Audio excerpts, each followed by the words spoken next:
Olá, estamos aqui com a primeira edição desse programa da Folha Educativa na TV. Vocês vão adorar, trabalhando, estudando, pesquisando tudo sobre esportes, que é uma paixão, e sobre educação, que é o nosso foco central. Esse daqui é um programa piloto, né? Então nós estamos aqui iniciando um trabalho alternativo para que nós possamos trazer um público que se encante e trabalhe nesse impacto da educação, com ideias, curiosidades. E hoje, para essa edição ser incrível e especial, nós trouxemos aqui o Renato de Renzo. Vocês não vão acreditar, mas essa pessoa, essa personalidade é incrivelmente condizente com esse ambiente, que depois eu vou pedir aqui para os nossos filmadores, a parte da produção, filme todo esse ambiente aqui. O nosso trabalho aqui é inovar e trazer vocês para pensar, para refletir, para trabalhar em cima desse tema tão incrível que é a educação. Tá certo? Então, vamos ao que mais interessa no dia de hoje. Boa tarde, querido Renato. Tudo bem?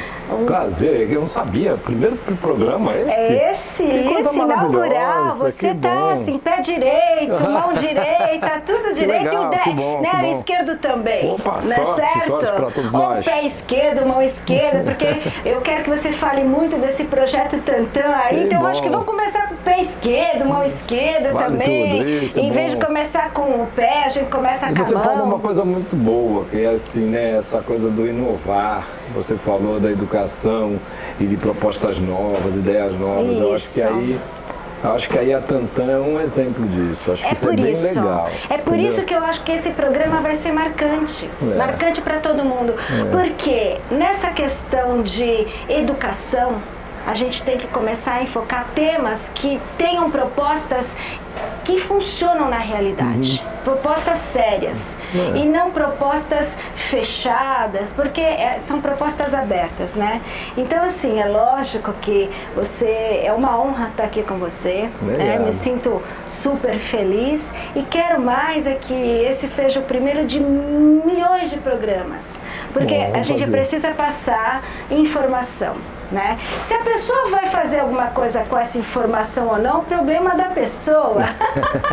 Mas de verdade a pessoa precisa, a gente precisa passar isso para o público, os docentes, os diretores. Sempre é uma forma de acalento, uma forma de carinho, uma forma de estar para junto, né? Uma forma de estar sempre acolhendo as pessoas. Acho que um programa ele tem esse sentido, né? De dar, às vezes não é a dica, mas é poder estar junto, saber que você não está sozinho. Né? Isso é legal, né? É bom. Então, Renato, começamos assim com uma pergunta muito básica, né? Essa sua ideia que já vai fazer aí esse ano 27 anos, que é o Projeto Tantan, ela começou quando? Quando eu sei que foi em 1989, mas assim, como? Qual a ideia? Fala um pouco desse projeto aqui pra gente. Eu acho que você toca em algumas coisas legais nessa coisa da história, porque talvez o jovem hoje, que está vendo o programa, e na época não era nem nascido. Pois é. Não é? Muitas pessoas que hoje estão entrando no poder público, até em concursos públicos, que vai trabalhar com saúde mental, com educação, não sei o quê, às vezes não tem esse conhecimento. Não. Né? E não sabe as mudanças da sociedade, as mudanças da nossa cidade, nada disso. Então é legal a gente buscar, às vezes, essas referências que estão aí, é histórica, mas na verdade não é histórica, está tão viva, está tão em obra ainda, está tão em construção ainda, que está aí, né? Aberta para até poder discutir, dialogar com as pessoas. Então o Tantan, inclusive, é legal nesse sentido, porque a cidade, ela vinha num momento onde a gente achava que tratamento de saúde mental, tratamento, atenção às pessoas com deficiência, era para um local especial. Você enfia dentro de um hospital, você enfia dentro de uma escola e acabou. E ali a pessoa vai ficar por resto da vida. Acabou o problema. Está separada da sociedade como um todo. Então, o Tantan vem romper com esse tipo de coisa, né? Quer dizer, vem com uma proposta super audaciosa que é apresentar os loucos aos loucos, né? Então, quem é o louco? É o que está dentro de uma instituição ou os que estão dentro da instituição sociedade? quem é que é o louco, na verdade. Vamos preparar o né? louco para os loucos da Exatamente. cidade. Essa frase sua é perfeita, né? E é exatamente isso, assim, quer dizer, quando eu falo apresentação, porque a apresentação tem a palavra muito prazer.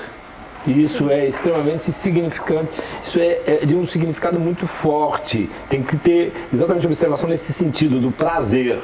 Ter prazer, se dar prazer. É um prazer conhecê-la. Isso é muito importante e as pessoas acabam jogando isso para o lado, para fora. Não dão assim atenção. como em outros países. É um encanto, né? Estou encantado. Isso é fantástico. O ser humano é isto, é um encantamento. A relação com o outro tem que ser dentro desse modelo de encantar, de poder criar novas constelações, com os novos olhares. Isso é fundamental, né? Isso é educação. Isso é sociedade. Isso é inclusão, né? Então, em 89, nós ainda tínhamos os hospitais psiquiátricos pelo Brasil todo.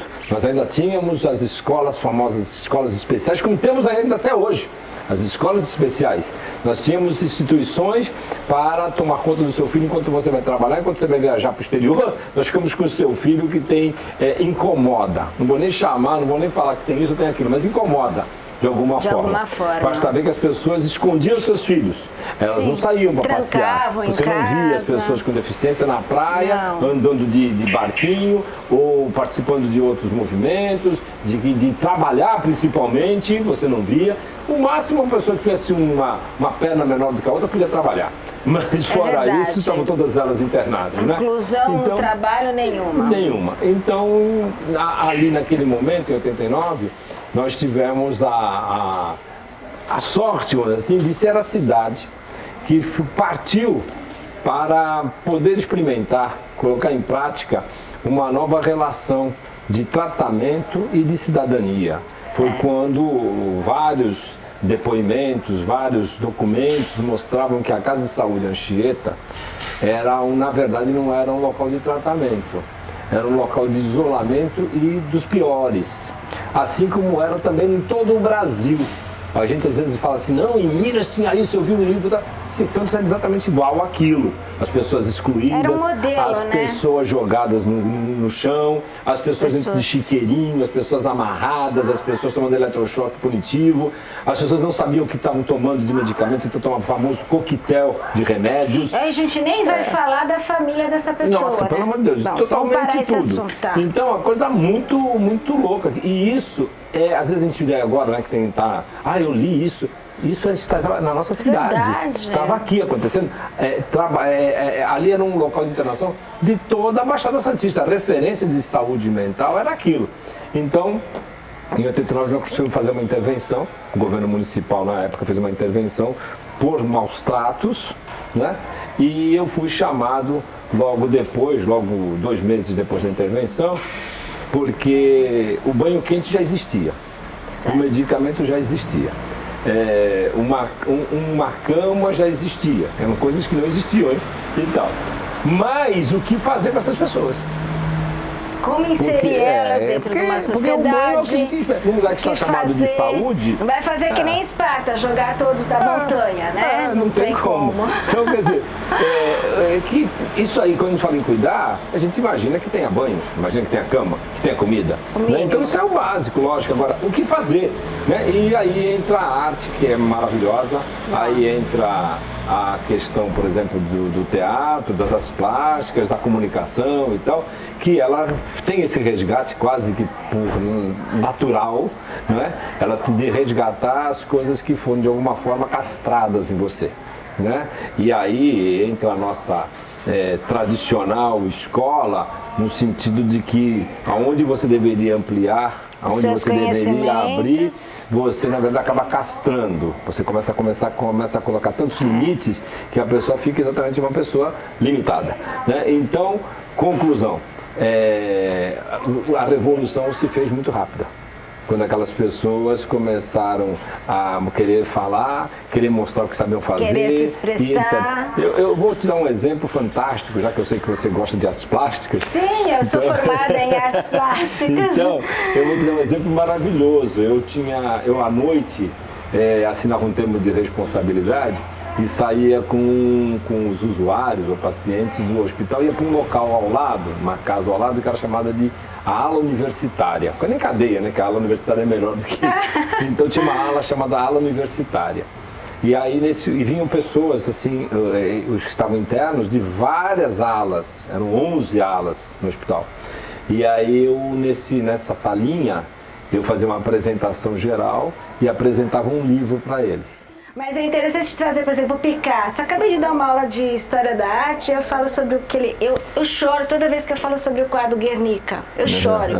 E como ele é profundo, né? E como o Picasso brincava também com essa questão da arte, de trabalhar com as formas, com as figuras, nesse estilo cubista. É uma coisa muito interessante. Ele é muito forte, né? Então o Picasso é um cara que você falou e tocou na minha alma.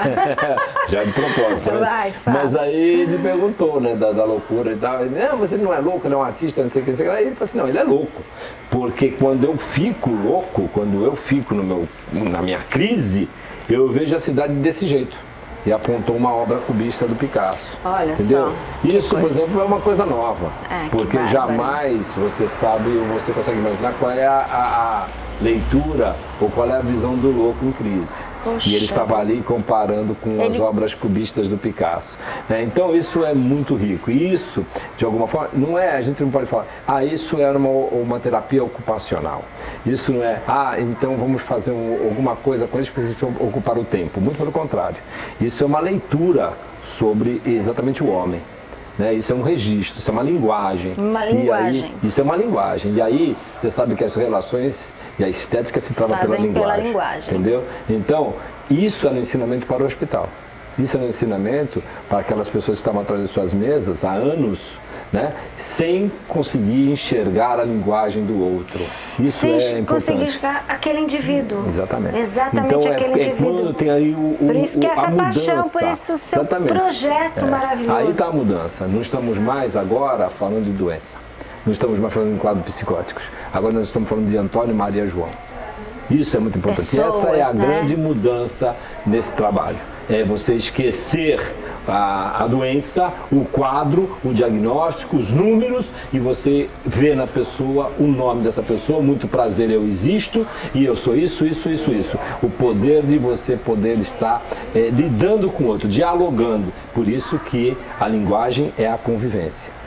E o respeito pela diferença, com certeza. né? Onde tem linguagem, onde tem linguagem, onde tem a convivência, primordial é o respeito, é o olhar, né? Essas coisas todas. Então é isso é o foco principal do trabalho. Entendeu? Eu até, inclusive, nas minhas viagens, você sabe que aí eu fui viajar para um monte de lugar, porque me chamavam para montar a equipe.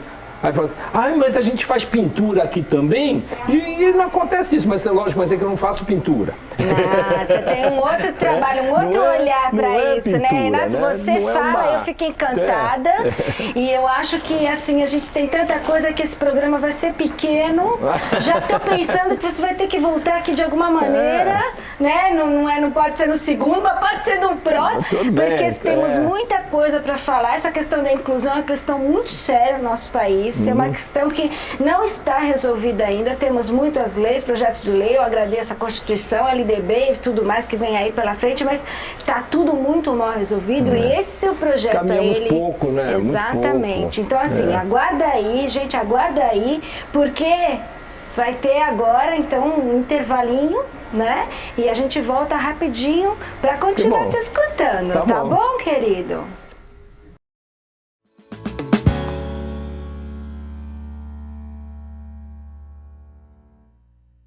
Olá, voltamos para o nosso programa da Folha Educativa na TV e aqui continuando, né, sem perder um segundo de tempo, vamos continuar conversando aqui com o nosso Renato de Renzo. E eu queria te perguntar uma coisa que eu acho super importante, um momento marcante do projeto Tantan, um momento que fica... Você sempre pensa nele. Tem momentos tem milhões, né? Porque 27 anos de trabalho é muita coisa. Tem momentos belíssimos, até começa também a ficar emocionado, porque são muitos momentos.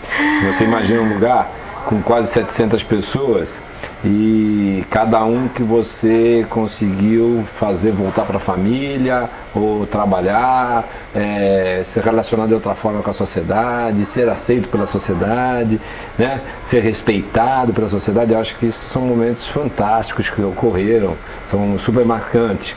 Você imagina, por exemplo, depois de um certo período ali, e eu inventar, assim, de repente, até fui chamado, que eu estava louco, quando eu falei assim, vou fazer a Rádio Tantã, e a Rádio Tantã vai ser uma emissora da cidade, uma rádio comercial. Aí o pessoal pirou, falou, você tá louco, quem vai aceitar isso e tal? E eu levei a Rádio Tantã para a cidade, fizemos um programa de 3 meses numa rádio, fomos convidados para uma rádio maior e fizemos depois uma outra rádio maior ainda. E foram 9 anos no ar.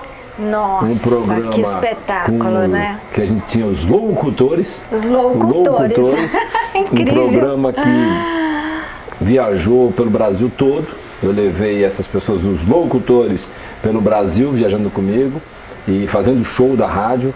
A rádio foi convidada para fazer programa na Jovem Pan de São Paulo, na Gazeta Que FM bacana. de São Paulo. Então isso foi uma coisa que é a primeira rádio no mundo com loucos, porque a gente tem programas que falam sobre as pessoas, programas às vezes, sei lá, mais religiosos até, que querem falar dessa questão mais dos miseráveis, né?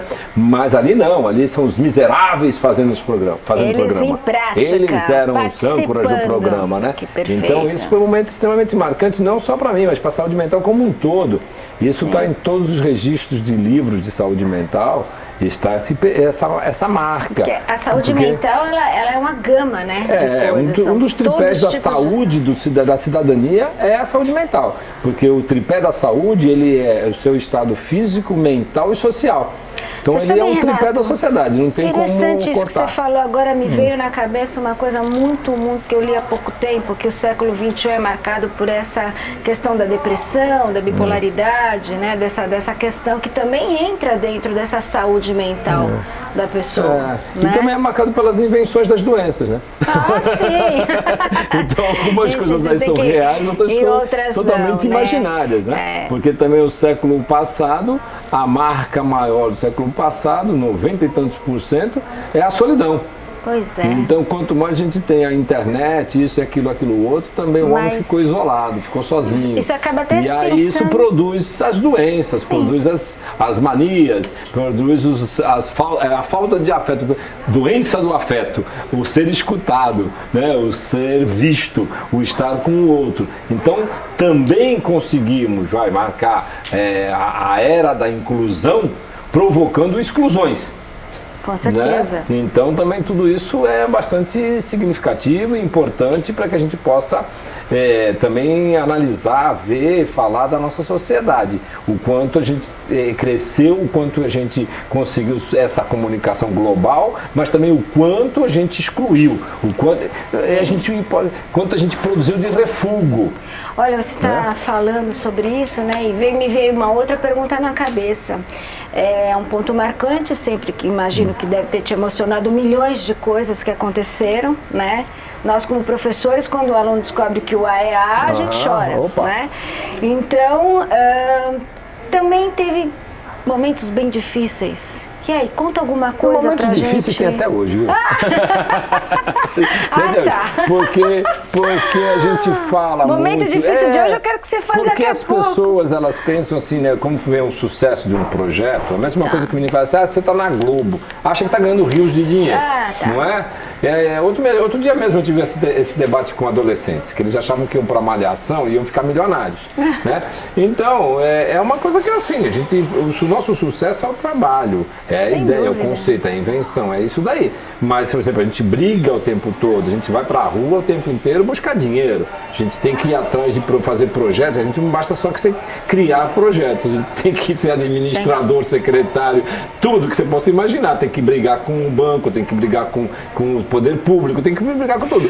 Para conseguir alguma verba. Podia estar mais dentro dessa questão, né? Me fala um pouco disso, porque é difícil a gente ter... Acho que falta um pouco, tem muito discurso e pouca prática. Eu acho que não tem essa prática, não tem essa visão, não tem essa ideia, né? Acho que quando a pessoa faz um ônibus com um elevador, acha que já está dando a sua parcela para a sociedade. O deficiente físico, talvez, vou chamar aqui, que entenda o que eu estou falando, talvez é a parte mais fácil de se resolver. Né? Nós temos as pessoas todas com comportamento mental, e nós temos as pessoas cegas, surdas, tudo, o gordinho, o magrinho, Sim. não é? Tudo que é diferente. O índio, tudo isso aí para você pensar uma sociedade para todos. Então a gente às vezes faz um ato, um poder público faz um ato, faz alguma coisa e já acha que aquilo lá foi uma grande contribuição, porque trabalha em cima de porcentagens. Né? Então é tantos por cento que eu fiz para isso, mas não atendeu. Não atendeu, a gente trabalha muito em porcentagem. Poder, de modo geral, trabalha em cima de porcentagem.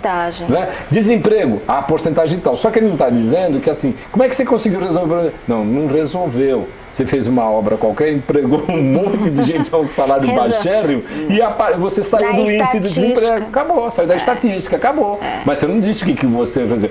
Em compensação, uma outra fatia toda foi embora da tua cidade porque não tinha condições de trabalhar nela. Isso não aparece. Então, né? um projeto tão importante como o seu, exatamente. Né? É difícil de você conseguir verba, difícil de você sensibilizar, difícil de você esperar as verbas. Porque, veja bem, o homem não dá para esperar. Não. A pessoa que está com dor, não dá para assim, olha, dá para esperar 6 meses, entendeu? A sua dor dá para segurar a dor, não tem condições, tem coisas que são imediatas, tem coisas que é na hora, a resposta precisa ser agora. E com gente, como diz a música, e com gente é diferente. Entendeu? Então, tanto no âmbito público como no âmbito privado, a gente podia ter essa chamada aí para essa questão incrível. Se eu tiver um projeto, é mais fácil eu falar, eu vou vender para uma empresa, legal. É mais fácil eu vender para um show de uma mulher bonita que canta e tal, não sei o que lá, do que eu falar que eu vou pôr dentro de um lugar que as pessoas estão, né, precisando, entendeu? Aí eu falo assim, não, mas eu tenho muita farmácia na cidade, aí eu tenho muito poupa-tempo, eu tenho muito disque-pão. Entendeu? Eu acho que eu resolvi a situação. Você está entendendo? Eu acho que eu resolvi a situação dando esse tipo de respostas, entendeu? Aí essa resposta, se a gente for, não querendo fazer chavão, mas na verdade a mesma coisa que Roma com o pão e o vinho, com o pão e a alegria, o circo, entendeu? Certo. Então eu te dou o seguinte, olha, eu vou fazer um prato de sopa, todo mundo toma sopa, todo mundo come, então eu resolvi o problema de quê? Da fome na cidade, entendeu? Só que aquela pessoa não tem condições de entrar no lugar e comprar uma comida, de levar comida para casa. E isso no meu projeto, nesses projetos todos, esses anos todos, eu trabalhei com homens de rua, com crianças em situação de risco e tudo mais. Era claríssimo, quando conseguia fazer um objeto qualquer e vender, a primeira coisa que a pessoa fazia, sabe o que era? Ir no mercado fazer uma compra do mês para levar para casa. Essa era básico, a primeira... né? E com alegria, com alegria, você está entendendo? Porque aí eu posso escolher o meu produto, escolher a minha cultura de comida. Entendeu? E não é o que você me dá, é o que eu quero escolher, é o que eu quero levar. Entendeu? O homem, o que é o homem? O homem é uma aposta, é uma aventura o tempo todo, né? Então essa aventura, ela precisa ser premiada de alguma forma. Uma aventura viva, entendeu? Né? Lógico, precisa ser premiada de alguma forma. Não adianta assim, achar que eu estou dando, que eu estou premiando, eu não estou premiando. Sim, porque sem dúvida. Essa situação que eu não tenho condições, eu continuo ainda desempregado, tendo que comer o que você me oferece e tal, não sei o que lá. Fica difícil, né? Ela cria nossa, a tua autoestima vai embora. Né? Vai embora, é aí que produz as doenças, é aí que produz esse mental, esse outro mental que pira, não entendeu? É nem da cognição, é o mental. É o mental que dói, entendeu? E isso é o complicado, porque eu sempre falo isso. Não é para. Uma vez me perguntaram isso no programa. Como é que você cura a dor? Eu falei, mas a dor não é para ser curada. A loucura não é para ser curada, ela é para ser regada. A dor que é para ser curada é diferente. Porque quando você tem dor de barriga, ninguém arranca a barriga, arranca a dor. Então, se a loucura estiver com dor, a gente tira a dor e não a loucura. Entendeu? Então, isso é muito importante. Essa brincadeira que eu faço, ela é muito importante se você refletir. Entendeu? Perfeito. Porque senão a gente vai criar uma escola inteirinha de pessoas com uma nomenclatura da doença que tem. Qual é a tua patologia? É isso. Nós não vamos criar uma escola saudável.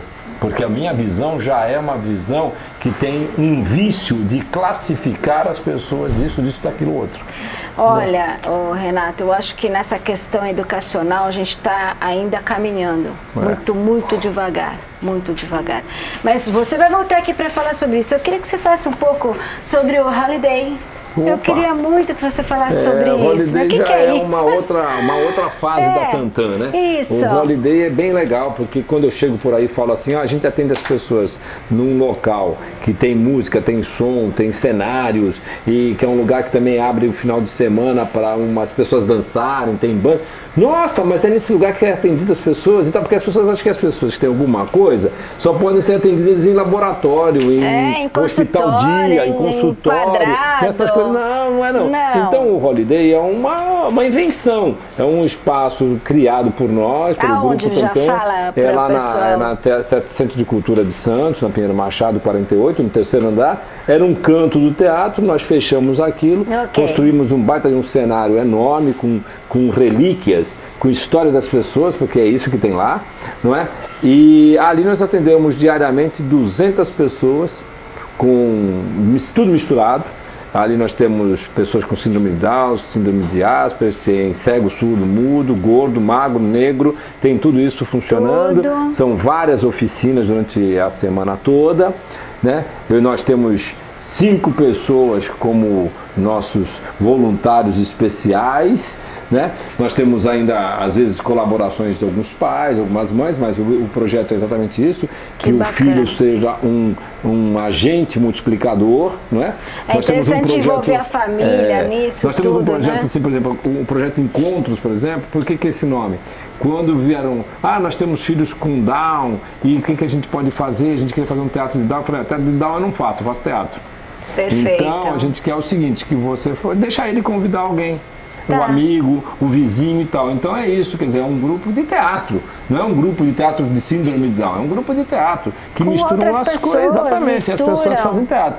Esse grupo, por exemplo, eu estou falando dele porque é o mais velho que nós temos no Holiday, já foi 2 vezes para Portugal, no Festival Internacional de Teatro. Você vê? E mais legal, e com voluntários, né? Sem pai, sem mãe. Eu estou tocando bastante nesse assunto porque eu acho que está na hora da gente chamar aí as pessoas, né, interessadas, para que estejam participando, lá estejam indo, lá estejam conhecendo esse projeto e abracem esse projeto. Você deve saber disso, que os grandes países, né, sem querer pegar como modelo, mas serve como exemplo, hoje as pessoas procuram dentro da firma saber se as pessoas têm um trabalho voluntário, social. Sim. Isso é fundamental para o homem. Entendeu? A gente não quer homem-máquina trabalhando. Sim, eu sou super a favor, hein? E já vou, que pena te cortar, porque daqui a pouco, né, nós temos que terminar aqui, mas esse trabalho voluntário eu acho super pertinente e maravilhoso. Mas eu acho que um projeto como esse, o Projeto Tantan, né, ele tem que ser subsidiado sim, ele tem que ter algumas verbas públicas ou privadas de pessoas que se interessem por esse projeto incrível. Você está de parabéns, a Cláudia que trabalha com você. Cláudia é um abraço direito. Tá braço direito e esquerdo. Do jeito que a gente começou o programa, né? Quase que todo esse tempo, são 27 anos, nossa, nem eu sabia que Cláudia, nossa, que bárbaro, né? Uma vida. Mas é legal isso, porque você vê, ela é um exemplo, uma pessoa que estava recém-formada. Nós vamos trazê-la aqui também. Vamos trazê-la aqui, assim ela continua falando das outras partes, porque tem muita coisa pra gente falar, viu, Renato? E tem muita gente que passou por lá. Eu acho que essas pessoas devem ter uma qualidade de vida hoje melhor. Que delícia. Dá um recado então dessa, né? Esse seu recado é lindo. Que as pessoas que passaram por lá têm uma qualidade de vida. Mais alguma coisa que você que passaram por lá, independentemente de saíram por quê, de alguma forma experimentaram outros olhares. Experimentaram outras formas de se relacionar. Eu acho que devem ser pessoas melhores. Olha, estamos terminando aqui o nosso primeiro programa da Folha Educativa na TV. Eu espero que vocês gostem muito desse programa. Ele tem muito, né? O Renato tem muito para falar, mas agora a gente vai deixar ele stand-by. É um programa que vai trabalhar com a curiosidade de vocês, sempre trazendo alguma coisa nova para vocês, para que vocês possam ter um novo olhar sobre essa questão da educação, sobre essa questão da inclusão, sobre essa questão muito séria. Eu li uma coisa muito interessante. Se na reunião de pais essa reunião que nós fazemos aqui no começo do ano, todo mundo faz, essa reunião esteja lotada, o dia que ela tiver, vou ter certeza absoluta de que as pessoas estão preocupadas com seus filhos, né? Então, o docente está preocupado, o diretor a equipe escolar está toda preparada aí para esse começo de ano, a gente está vendo um monte de coisa acontecer, mas todo mundo tem que estar envolvido. Então, esse programa são para os pais, são para os professores, são para os educadores, são para as pessoas que são curiosas. Nós vamos ter lá no nosso Face, no Twitter, que vocês possam postar ideias, o que vocês podem, o que vocês querem que esse programa trabalhe. Nessa questão, vamos instigar, vamos criticar, vamos refletir, vamos pensar junto com a Folha Educativa, vamos trazer um novo olhar para cá, um olhar mais dinâmico, um olhar mais natural, um olhar do ser humano, um novo olhar, como o Renato acabou de falar. Muito obrigado pela sua participação nesse programa. Eu estou orgulhosa, eu estou emocionada. Vou terminar o programa porque eu vou começar a chorar, tá bom? Então a gente termina por aqui e vamos até a próxima.